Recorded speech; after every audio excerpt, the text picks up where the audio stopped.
ขอความนอบน้อมจงมีแด่พระผู้มีพระภาคเจ้าพระองค์นั้นผู้ไกลจากกิเลสตรัสรู้ชอบได้โดยพระองค์เองพระธรรมและพระสงฆ์ขอความสุขความสวัสดีจงมีแด่พระจงมีแด่ท่านผู้ฟังทุกท่านนะครับวันนี้อากาศเย็นขึ้นแล้วก็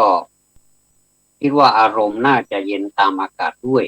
ถ้าอย่างไรแล้วถ้าอากาศหนาวแบบนี้อากาศเย็นแบบนี้ขอให้จิตใจดีเหมือนอากาศคือความหนาวนี่ไม่เคยโกหกใครถ้าหนาวก็หนาวไม่ว่าจะเป็นผู้ชายผู้หญิงถ้าเวลาหนาวแล้วมันก็หนาวจริงๆเพียงแต่ว่าแต่ละคนจะหนาวตามหรือเปล่าก็ขอให้มีความเย็นอกเย็นใจเรารับฟังอะไรก็รับฟังไปก็รับฟังไปด้วยความเคารพการที่มีคนออกมาพูดในทัศนะต่างๆก็เป็นเหตุเป็นผลกันทั้งนั้นนะครับขอต้อนรับท่านเข้าสู่รายการจำนันจาโดยกระผมทวัฒน์เป็นผู้ดำเนินรายการด้วยความอุปการะของท่านผู้อำนวยการสถานีวิทยุ104.5เมกะเฮิรตซ์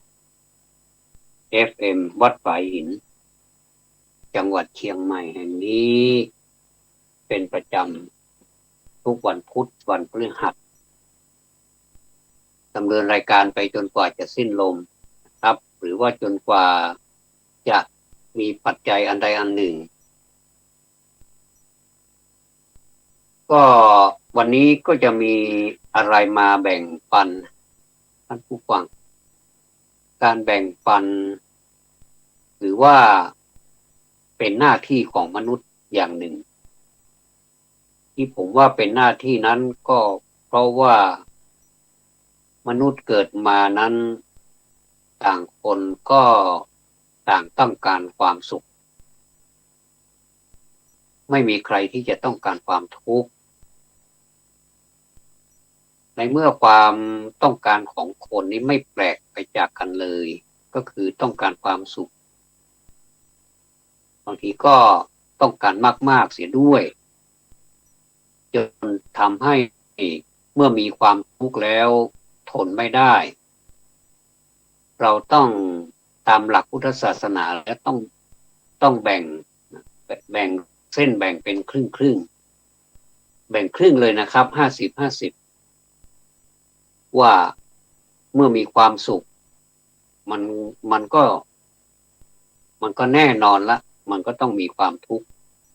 ติดตามเหมือนเงาตามตัวมาด้วยเราก็จะได้สบายใจเหมือนเรารับพรจากใครก็ตามบอกว่าขอให้มีความสุขได้รับแต่ความสุขได้รับแต่ความให้สมความปรารถนาทุกประการเทินอย่างนี้นะเราก็ยิ้มนะครับเราก็ยิ้มแต้เลยโอ้โหท่านให้พรเราก็มีความสุขแต่ครั้นเมื่อเรามีความทุกข์เราก็ไม่ได้นึกว่า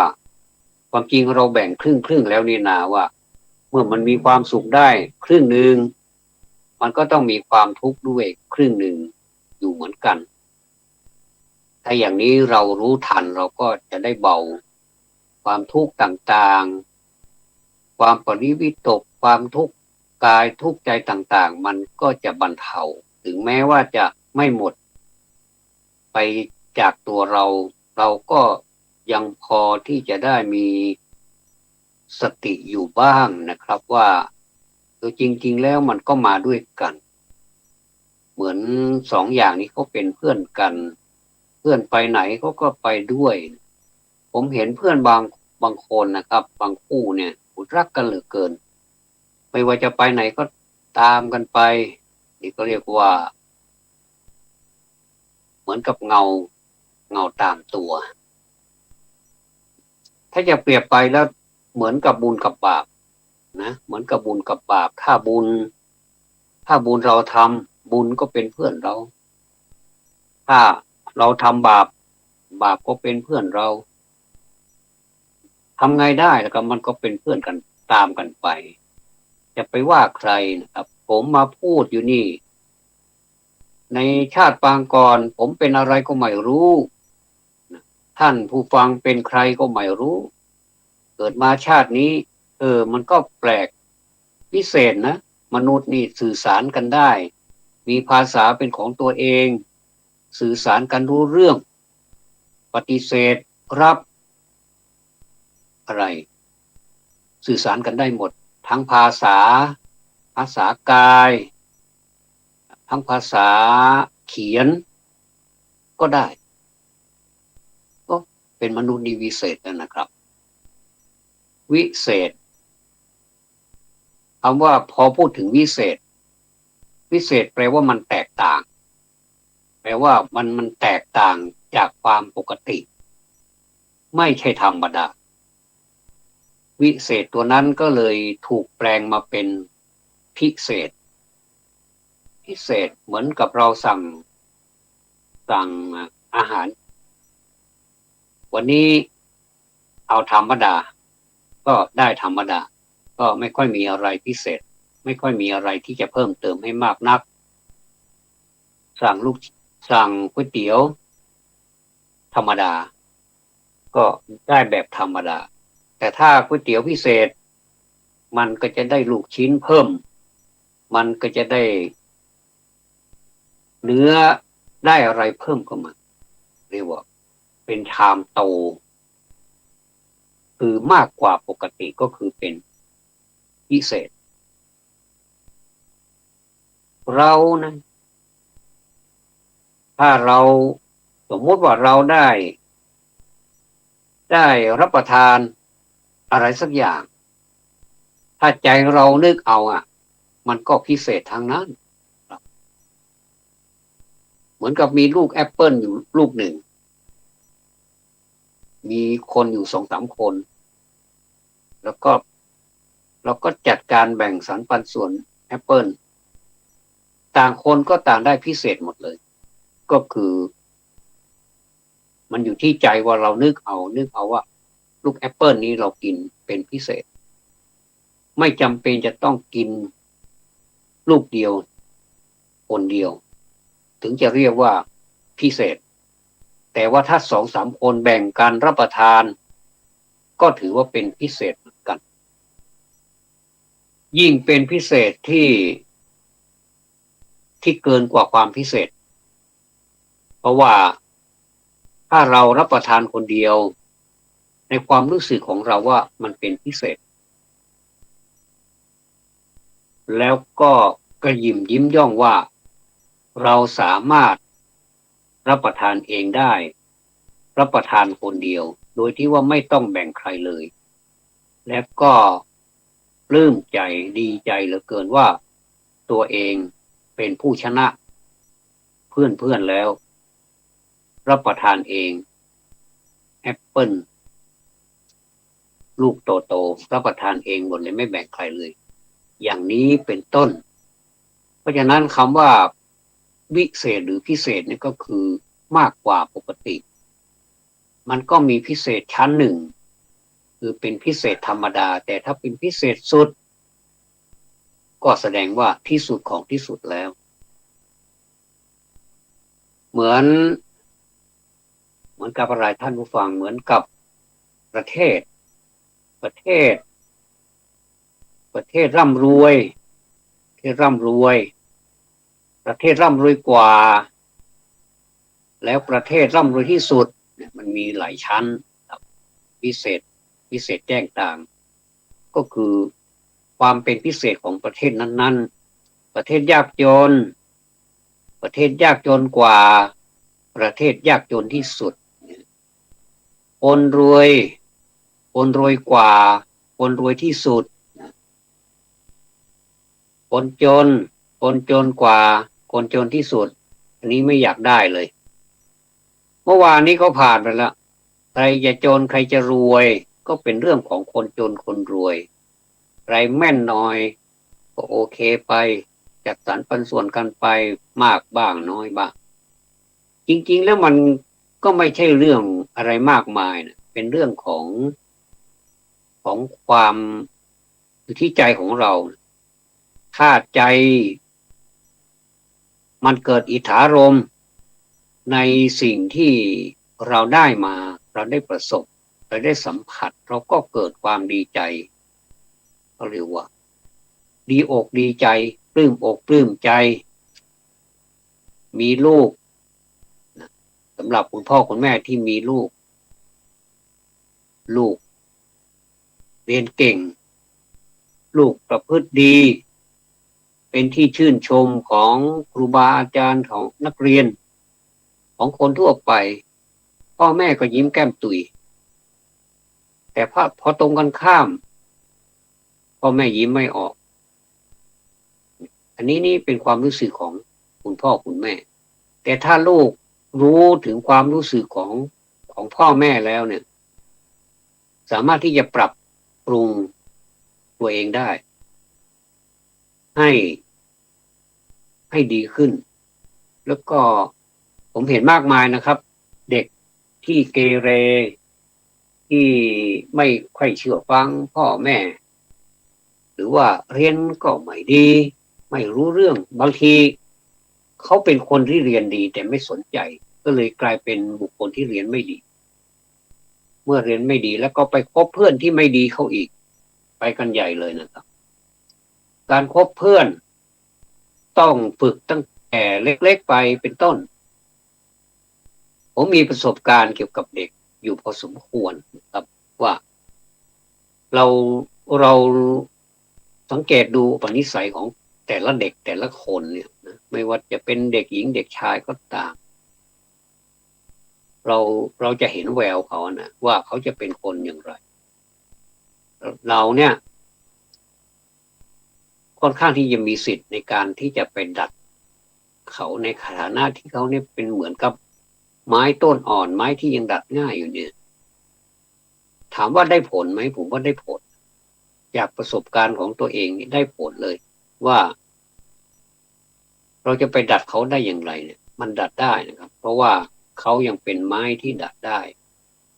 เหมือนคำโบราณที่ว่าไม้อ่อนบ่ฮอนหัก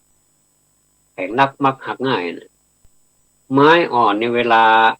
มันเราจะไปทำโน่นทำนี่เนี่ยมันดัดง่ายอย่างคนโบราณเขาทำ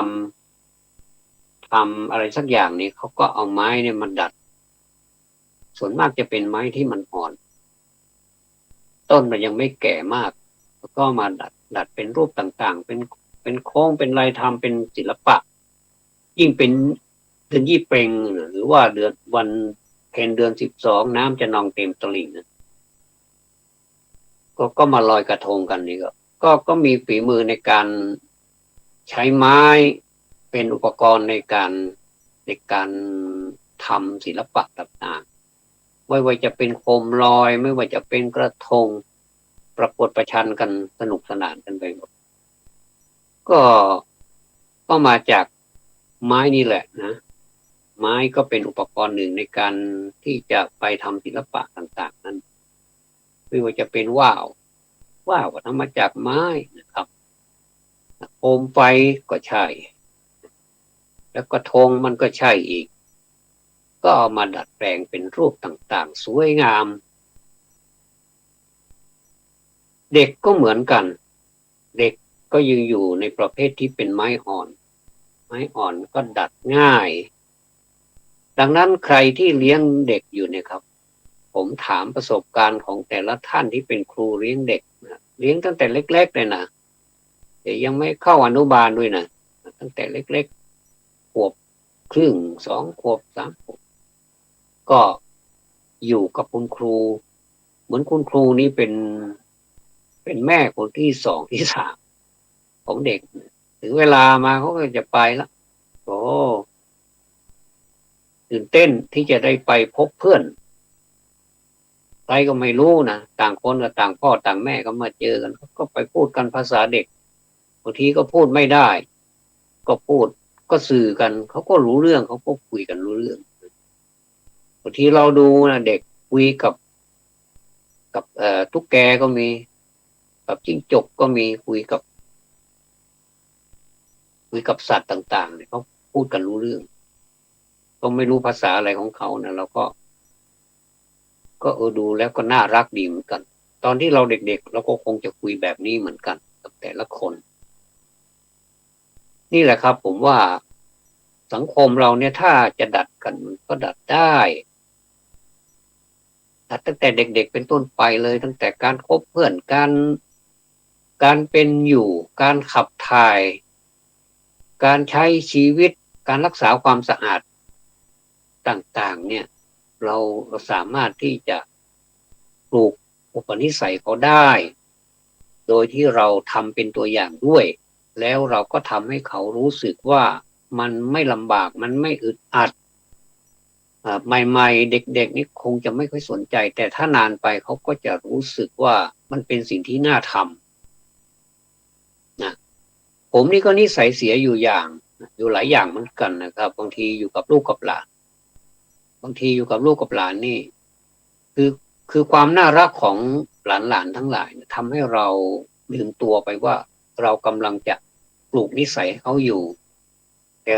เราน่ะดันไปทำลายที่สิ่งที่เราปลูกไปอย่างเช่นพอปลูกเสร็จผมก็เอาน้ำร้อนเอาไปรดอย่างเนี้ยมันก็อย่างนี้เสร็จพิธีเลยนะครับไม่สวยเลยผมว่าผมต้องดัดนิสัยผมด้วยนะครับในการดูแลเด็กบางทีเป็นคำพูดบางทีเป็นกิริยาท่าทางอะไรต่างๆเนี่ยนะควรที่จะนุ่มนวลแล้วก็ในสิ่งที่นุ่มนวลนั้นก็ต้องเด็ดขาดด้วยนะครับเด็ดขาดด้วยบางทีเราก็ไม่รู้นะเด็กเขาจิตใจเขาอย่างไรเนี่ยเราก็สังเกตดูว่าอ๋อเป็นอย่างนี้นี่เองนะแล้วก็สามารถที่จะปรับเปลี่ยนที่ตัวเราแล้วก็ถ่ายทอดไปให้เด็กในสิ่งที่มันเป็นสิ่งที่ดีๆนี่เขาเรียกว่าไม้อ่อนบ่หอนหักแข็งนักมักหักง่ายไม้อ่อนบ่หอนหักหมายถึงไม้ที่มันอ่อนๆมันไม่มักจะไม่หักแต่เราต้องใช้วิธีอย่างไรทำให้ความอ่อนของเด็กเนี่ยมันเป็นศิลปะในการดัดเพราะฉะนั้นนี่ไม่ว่าจะเป็นเด็กเล็กเด็กโตอะไรก็ตามนี่ต้องมีศิลปะในการดูแลเขาผมชื่นชมยินดีคุณครูทั้งหลายเนี่ยบางคนนี่อยู่กับเด็กไม่ได้เลยนะครับอยู่กับเด็กนี่โมโหโทโสเนี่ยผมว่าไม่มีคุณสมบัติในการดูแลเด็กแต่คุณครูทั้งหลายที่ดูแลเด็กเนี่ยบางคนนี่จากรุ่นสู่รุ่นนะโอ้มีลูกศิษย์ลูกหาเต็มบ้านเต็มเมืองไปหมดก็หมายถึงว่าแม้จะเป็นคนดูแลเด็กแต่ก็เป็นคุณครูไปด้วยนะสอนเขาให้อยู่กับเพื่อนอย่างไรให้ให้มีความเอื้อเฟื้อเผื่อแผ่ต่อเพื่อนไม่ว่าจะเป็นเพื่อนผู้หญิงเพื่อนผู้ชายอยู่ด้วยกันเป็นหมู่เป็นคณะเขาก็จะรู้สึกว่าเขามีความสุขแล้วเขาก็จะรักกันประเทศชาติในอนาคตแน่นอนครับเจริญแต่ถ้าสอนให้เขาเกลียดชังกันง่ายครับคนเราถ้าสอนเกลียดชังกันนี้ง่ายไม่ต้องมีทฤษฎีอะไรมากไม่ต้องมีพิธีรีตรองอะไรมากก็ง่ายแต่ว่าไม่แนะนำให้ทำเพราะไม่เป็นผลดีต่อประเทศชาติเลยครับทีนี้ผมมาถึงสื่ออีกนะสื่อเหมือนกันสื่อนี่ถ้าสอนคนให้เป็นผู้ที่ฟุ้งเฟ้อก็เยอะนะครับผมพูดในฐานะประชาชนคนหนึ่งอาจจะไม่เป็นที่ถูกใจของหลายคนที่ฟังก็ไม่เป็นไรแต่ถ้า ชื่นชอบและเห็นด้วยผมก็ขอขอบคุณขอบพระคุณมากสำหรับท่านที่มีเห็นต่างก็ไม่เป็นไรก็เชิญเห็นต่างไปได้แต่ว่าเราอยู่ด้วยกันด้วยเหตุผลว่าประเทศนี้ จริงๆแล้วเป็นประเทศของเราทุกคนไม่ใช่ของใครคนใดคนหนึ่งหรือว่าครอบครัวใดครอบครัวหนึ่งไม่ใช่เป็นของประชาชนประชาชนรวมตัวกันจาก1 2 3 4ไปถึง100 1,000 1,000,000 ล้าน ก็ถือว่าประชาชนคนหนึ่งนั้นอยู่ในนั้นด้วยตัวเราล่ะตัวเราก็อยู่ในนั้นด้วยเหมือนกันเพราะฉะนั้นเราก็มีสิทธิในการพูดแต่ผมจะพูดตามความเป็นจริงและตามที่เห็นสมควรมีเหตุมีผลนะครับมีเหตุมีผลคนเราทุกวันนี้ถ้าสมมุติเราใช้ปัญญาพิจารณาถึงเหตุถึงผลเนี่ยนะมันเราขาดอะไรหรือเรามีอะไรมากไปอันนี้ผมพูดไว้ให้คิดนะครับไม่ได้ชวนให้ท่านทะเลาะกันหรือว่าทะเลาะผมไม่ใช่คือคนเรานี้มันจะต้องเติมปัญญาเข้าไปอีกนะเพราะว่าศีลสมาธิปัญญาเขารอเราอยู่แล้วนะรอเราทุกจุดอะไม่ว่าจะเป็นอิริยาบถไหนมันก็เขาก็รอเราทุกจุดอะศีลสมาธิปัญญาไม่ได้หนีเราไปไหนนะครับศีลสมาธิปัญญาไม่ได้ไปอยู่ที่พระไม่ได้ไปอยู่ที่วัดไม่ได้ไปอยู่ไปไม่ได้ไปอยู่ที่สถานปฏิบัติธรรมแต่อยู่กับตัวเรานี่แหละนะตัวเรานะหนังสือหนังหานี่ก็เป็นตำรับตำราเต็มไปหมดเลยนะครับใครๆก็สอนศีลสมาธิปัญญาไม่ได้หนีไปจากนี้หรอกนะบางทีก็เราถือว่าเรามีสิ่ง3อย่างนี้มากมายแล้วเราก็เลยประเมินตัวเองซะเลยว่าเรานี่เต็มเปี่ยมไปด้วยศีลสมาธิปัญญาและความจริงมันยังไม่นะครับมันยังมีอีกที่เราจะต้องเติมให้เราจะเติมอะไรนั้นเราก็รู้สึกตัวเราดีนะครับว่าอันนี้เราพร่องไปมากหรือเปล่าเราก็เติมได้เหมือนกับเราเติมยางรถยนต์นะครับแต่ละเส้นนะมันลมยางไม่เหมือนกันบางทีเราวิ่งไปถ้าเราไม่ดูแลลมยางล้อรถเราซะก่อนเนี่ยเราก็มันขับมันไม่มีความสุขเลยนะครับขับรถนี่มันยังไงไม่รู้นะมันไม่ราบรื่นอ่ะไปตลอดเส้นทางอ่ะเส้นยางเส้นหนึ่งมันอ่อนลมไม่เคยมีอีกยางอีกเส้นหนึ่งมันแข็งก็แข็งเกินอ่อนก็อ่อนเกินอย่างเนี้ยนะก็ก็ถามคนที่เขาใช้รถเป็นประจำก็แล้วกันว่ามันจะเกิดความรู้สึกอย่างไรนะครับ เบรกไม่ดีคาดไม่ดีในกรณีรถที่มันเป็นเกียร์ธรรมดาคาดต้องเหยียบคาดเหยียบเบรก2อย่างนี้จะต้องใช้แล้วก็เหยียบอีกอย่างหนึ่งก็คือเหยียบคันเร่ง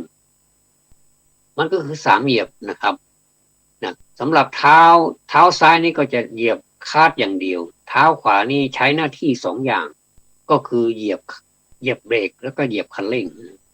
อันไหนที่มันควรจะเร่งเหมือนถ้าเราควรจะเร่งเราก็เร่งอันไหนที่มันควรจะเบรกมันก็ต้องเบรกอันไหนควรจะเหยียบคลัตช์มันก็ต้องใช้เหยียบคลัตช์เกียร์สูงเกียร์ต่ำทางเช่นไรที่จะใช้เกียร์ต่ำทางเช่นไรถนนเช่นไรที่ควรจะใช้เกียร์สูง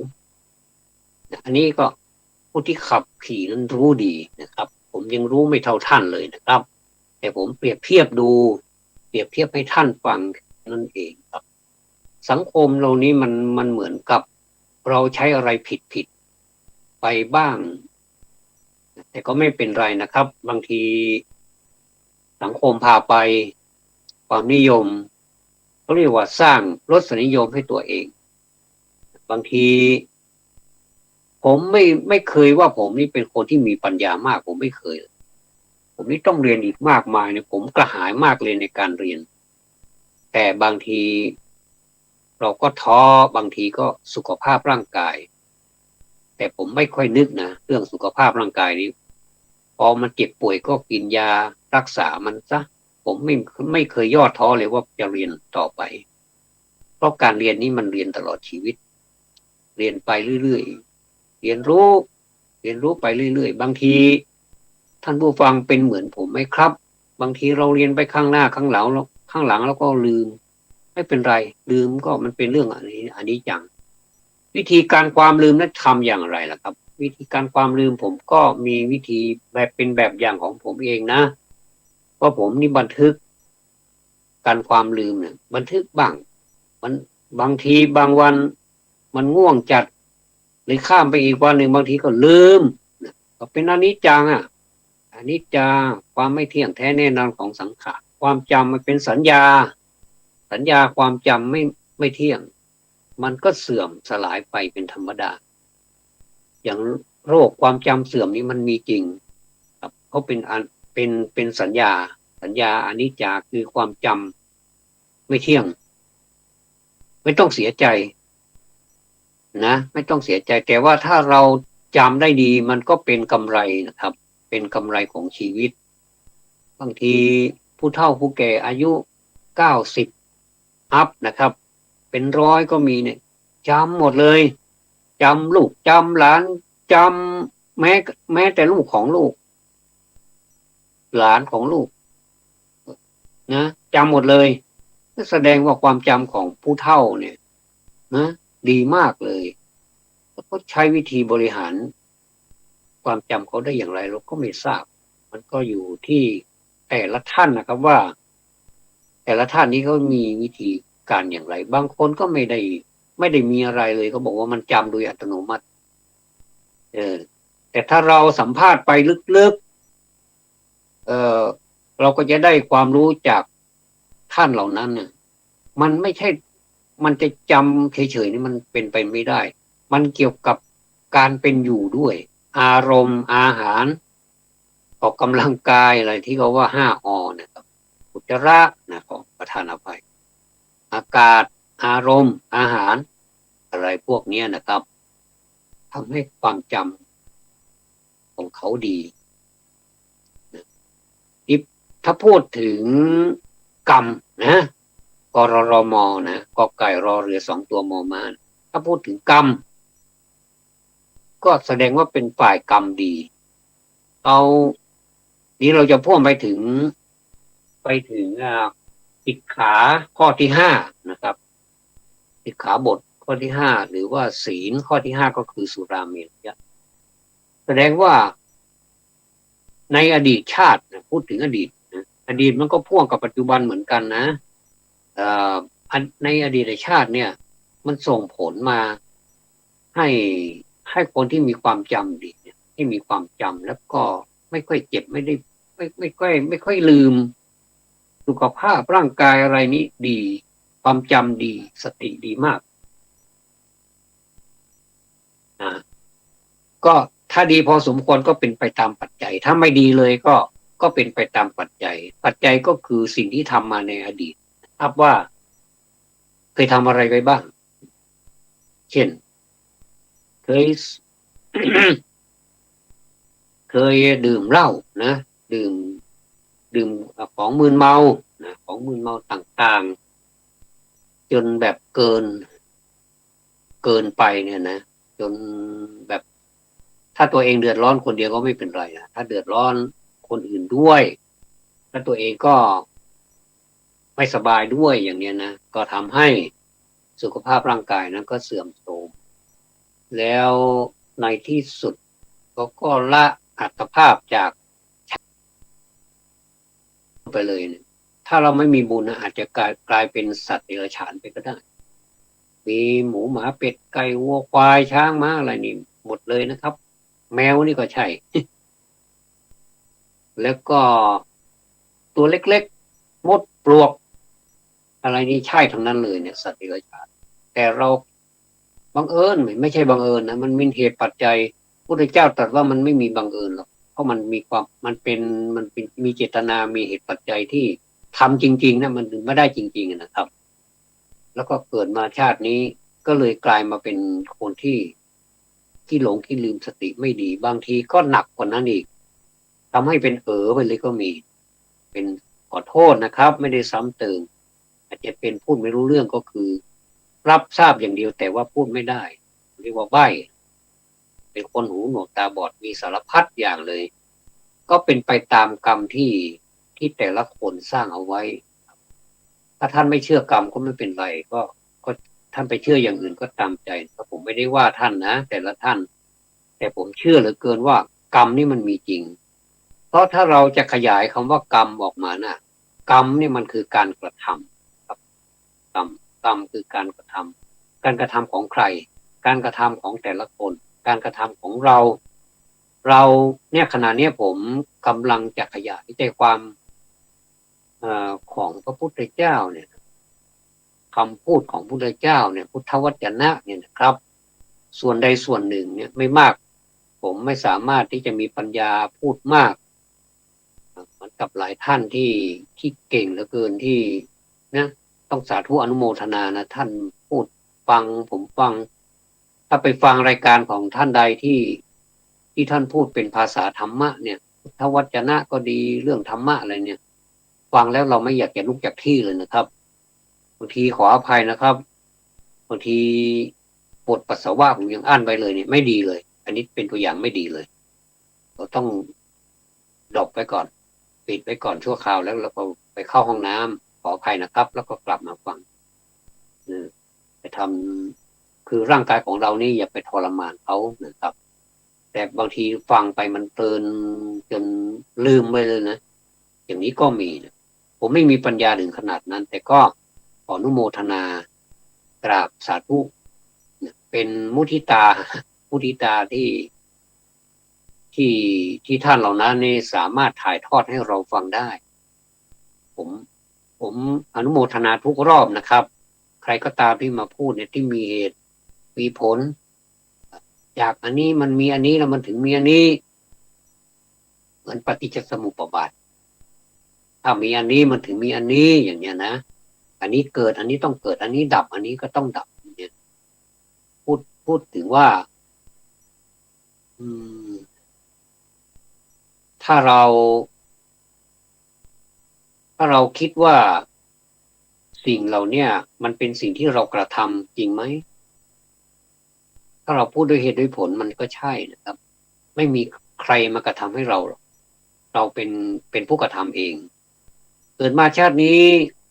เรากระทำอะไรไว้บ้างเราก็รู้ตัวเราเองเพราะเราเป็นคนกระทำเราไม่ลืมแต่คนอื่นทำเราอาจจะไปสรุปไม่ได้ว่าเขาทำอะไรไว้บ้างบางทีต่อหน้าเราเขาอาจจะเป็นเหมือนโจรก็ได้แต่ถ้ารับหลังเขาอาจจะเป็นผู้ปฏิบัติธรรมอย่างหนักก็ได้ใครจะไปรู้นะครับในในวันหนึ่งเนี่ยมันมีทิวากับราตรีใช่ไหมครับทิวาหมายถึงกลางวันราตรีหมายถึงกลางคืนโดยเฉพาะกลางคืนนี้ไม่รู้ว่าใครทำอะไรไว้บ้างโดยเฉพาะในหมู่นักปฏิบัติธรรมทั้งหลายเนี่ยเขาถือว่ากลางคืนเนี่ยเวลาเงียบนี่เป็นนาทีทองของเขาเลยครับเราทุกคนหลับสนิททุกคนหลับสนิทบางทีก็ได้ยินเสียงเครื่องเสียงกลนเสียงอะไรก็แล้วแต่ครับก็หลับสนิทกันหมดเลยนะเงียบนะครับไม่ว่าจะเป็นนกเป็นสัตว์เป็นอะไรก็พากันเงียบหมดเลยนะในช่วงนั้นแหละในช่วงที่ดึกดื่นในเวลาราตรีนี่แหละนะเป็นเวลาเป็นนาทีทองของผู้ปฏิบัติธรรมทั้งหลายแล้วจะตื่นขึ้นมาทำอะไรหรือครับตื่นขึ้นมาก็กระตุ้นตัวเองดื่มน้ำสักแก้วหนึ่งดื่มน้ำสักแก้วหนึ่งทำใจให้เป็นสมาธิโดยเฉพาะวันพระถ้าจะนุ่งขาวห่มขาวด้วยก็ดีไม่มีก็ไม่เป็นไรไม่ใช่สาระขาวก็ได้ไม่ขาวก็ได้ขอให้ข้างในมันขาวแต่ถ้าขาวก็ดีก็ดูดีเวลาเราก้มดูตัวเองว่าเรานุ่งขาวห่มขาวก็เป็นกุศโลบายอย่างหนึ่งนะครับผมก็เห็นด้วยแต่ถ้าไม่มีก็ไม่เป็นไรเดินย่องครับไปในห้องพระถ้ามีเทียนก็จุดเทียนคู่หนึ่งไม่ต้องจุดธูปก็ได้ เพราะธูปมันเป็นมลภาวะถ้าไม่มีเทียนไม่มีธูปก็ใช้แบบเทียนธูปที่เป็นไฟฟ้าก็กดสวิตช์ไฟฟ้าเป็นการบูชาพระรัตนตรัยอันดับแรกเห็นไหมครับอันดับแรกนี่บูชาพระรัตนตรัยก่อนเบาๆนะอย่าไปเสียงดังมันเป็นเวลาราตรีไม่ใช่ที่วาไม่ใช่กลางวันในใจก็ได้หรือว่าถ้าจะแบบจะอยากจะออกเสียงก็ออกเสียงแบบเงียบๆแบบเบาๆก็ใช้ได้นะครับผมเห็นบางคนมาเล่าให้ฟังว่าในเวลาเช่นนี้สวดธรรมจักรดีที่สุดเลยก็แล้วแต่ผมก็สวดธรรมนิยามบ้างสวดอาทิตย์สวดอานัตอะไรนี่ก็สวดไปหมดเพราะว่าในคำสวดนั้นไม่ได้น่ากลัวอะไรเหมือนอย่างที่เขาห้ามไว้นะครับว่าไปสวดอาทิตตปริยยสูตรไปสวดที่บ้านไม่ดีอนัตตลักษณสูตรไปสวดที่บ้านไม่ดีแต่ผมมาดูแปลแล้วมันไม่ได้เกี่ยวอะไรกับบ้านเลยนะไม่ได้เกี่ยวเลยเกี่ยวกับตัวเราให้พิจารณาตัวเราว่าอย่างนั้นว่าอย่างนี้มันเป็นอะไร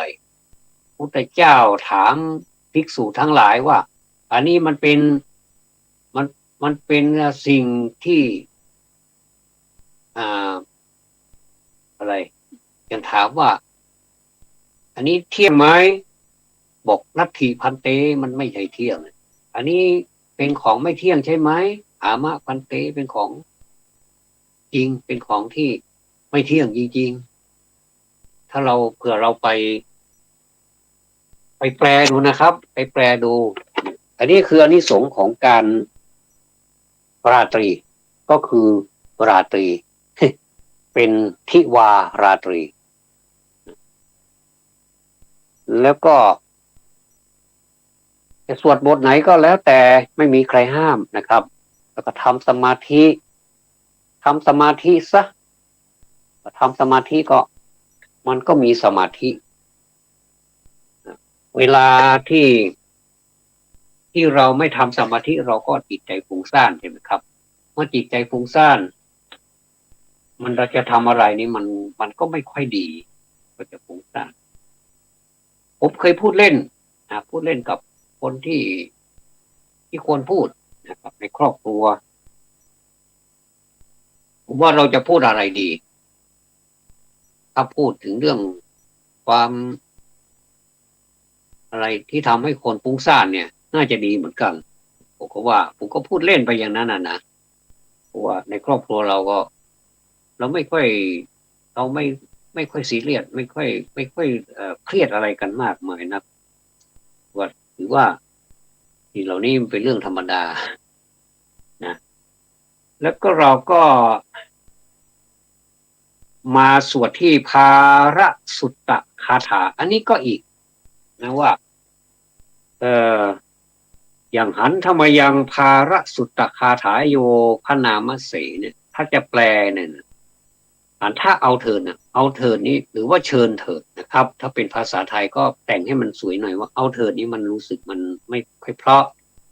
ก็ใช้คำว่าเชิญเถิดนะมายังเราทั้งหลายนะจงกล่าวคาถาแสดงภาระสูตรเถิดเนี่ยนะครับนะแล้วก็ภาราหาเวปัญจขันธาภาระหาโรจะปุคโลภาราธานังทุกขังโลเกภาระนิเคปนังสุตะสุขังนิคิปิตวาคารุงภารังมันอะไรนี่ถ้าสวดอย่างนี้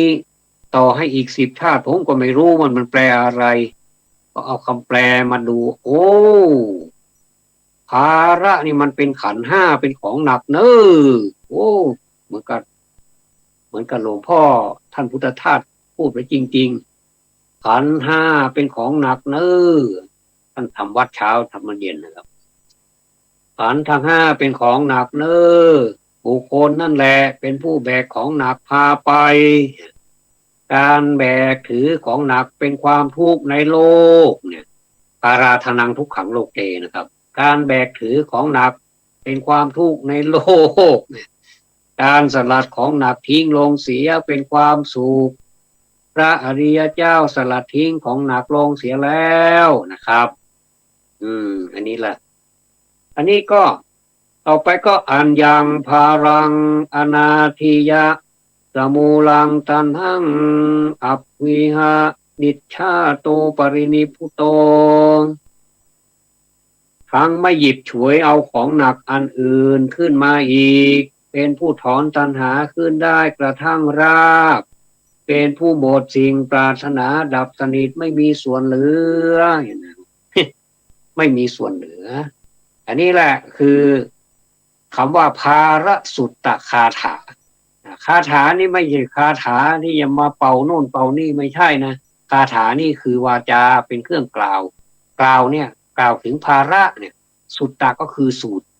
ตรที่กล่าวถึงภาระเนี่ยนะครับ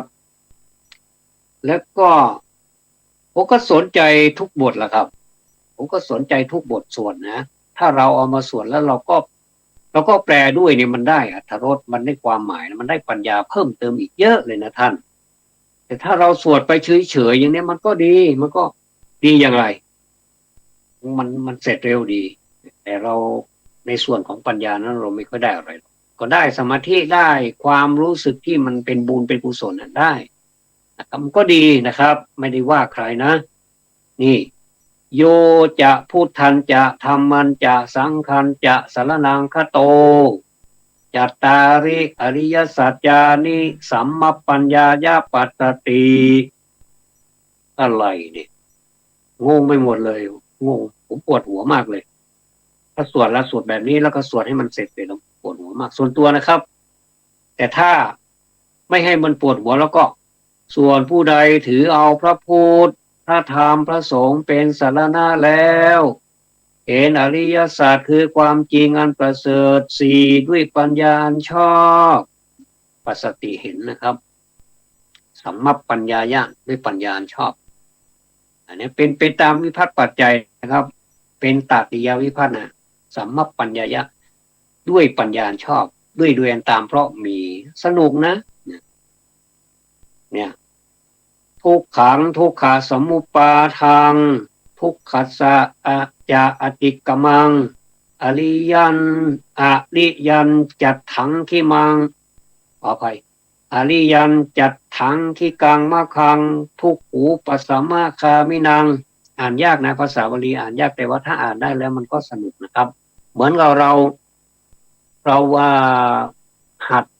หัดสวดอรหังสัมมานะโมตัสสะใหม่ๆนะครับมันก็อึดอัดนะครับพอเราได้กันแล้วเด็กเล็กๆก็ได้อรหังสัมมาสัมพุทโธภควาไม่เห็นยากอะไรเลยนะครับแล้วก็นะโมตัสสะภควโตจนจบเด็กเล็กๆก็ยังท่องได้นะครับแต่ถ้าจะให้แปลอีกโอ้พิเศษเลยพิเศษมากเลยนะครับนะก็แปลว่าคือเห็นความทุกข์เหตุให้เกิดทุกข์นะความก้าวล่วงพ้นทุกข์เสียได้ทุกขัสสะจะอติกมังความก้าวล่วงและหนทางมีองค์8อันประเสริฐเครื่องถึงความระงับทุกข์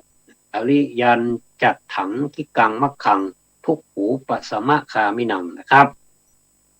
เนี่ยก็สวดไปเรื่อยๆนะไม่ว่าเป็นสวดบทสวดไหนเนี่ยมันก็ใช้ได้กันทั้งนั้นเลยนะครับผมไม่ค่อยถือว่ามันจะเป็นบทสวดอะไร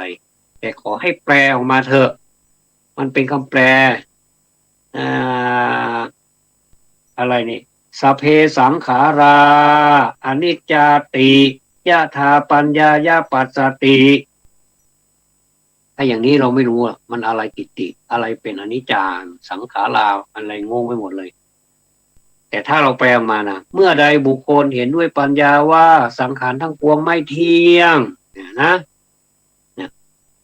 ยะถาปัญญายาปัสสติเมื่อใดบุคคลเห็นด้วยปัญญาว่าปัญญายะด้วยปัญญาใช่ไหมครับสังขารทั้งปวงไม่เที่ยงสัพเพสังขารานิจจาอนิจจาติเนี่ยมันมาจากอนิจจังอิตินั่นแหละครับอนิจจบวกอิติก็เลยกลายเป็นอนิจจาตินะก็ภาษาบาลีเข้าไปเกี่ยวข้องนะภ ทั้งหมดเลยนะครับบทสวดเหล่านี้เป็นบทสวดที่เป็นภาษาบาลีเกี่ยวข้องทั้งหมดเลยตั้งแต่เริ่มต้นเป็นต้นไปจนถึงที่สุดนะอธิกัลยาณัง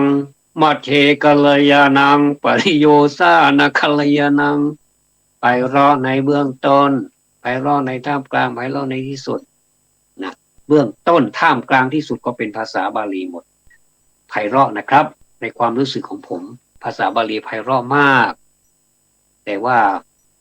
เราจะให้ไพเราะมากกว่านี้เราต้องเรียนนะครับเราต้องเรียนและผมก็ทุกวันนี้ผมก็ยังเรียนอยู่ภาษาบาลีซึ่งเป็นภาษาที่เอามาเราได้เชิญมาใช้เป็นภาษาสวดมนต์แล้วก็แม้แต่เป็นชื่อของมนุษย์ก็ยังใช้ภาษาบาลีครับภาษาบาลีอย่างผมนี่ก็เป็นภาษาบาลีนะครับผมนี่เป็นทวัตครับมาจากภาษาบาลีเหมือนกันแล้วก็นี่เป็นตัวอย่างเป็นนั่นเองนะครับท่านผู้ฟังที่เคารพครับเวลามันก็กลืนกินชีวิตสัตว์แล้วก็สรรพสิ่งในโลกนี้ไปทุกเวลาทุกนาทีนั้นมีค่าแต่ถ้าเราใช้เวลาไม่เป็นสับปะรดมันก็จะไม่เป็นสับปะรดมันไม่มีบักขนัดมันบ่มีขนัดบ่มีบักขนัดอันนี้ไม่ใช่หมายความว่าถ้าเราใช้เวลาไปไม่มีสับปะรดก็หมายถึงว่าเราใช้เวลาไปแบบไม่มีสาระมันจะไม่ได้รสไม่ได้รสในรสในนี้นี่หมายถึงในรสพระธรรมที่ควรจะได้แต่ละวันนี้ผมมีความภูมิใจมากที่ได้เกิดมาเป็นพุทธศาสนิก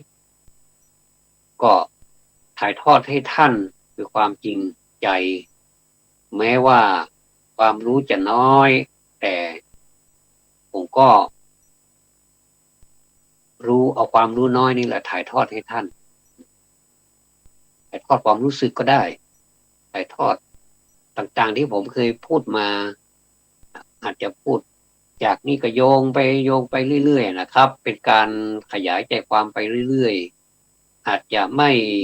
มีลำดับขั้นตอนอะไรนึกอะไรได้ก็ผมก็พูดในสิ่งนั้นด้วยความปรารถนาดีจริงๆนะครับสำหรับท่านที่ฟังอยู่นะครับบางคราวผมอาจจะถามท่านแล้วก็ให้ท่านตอบถ้าท่านมีเวลานะครับมีเวลาที่จะกรุณาตอบก็จะยินดีมาก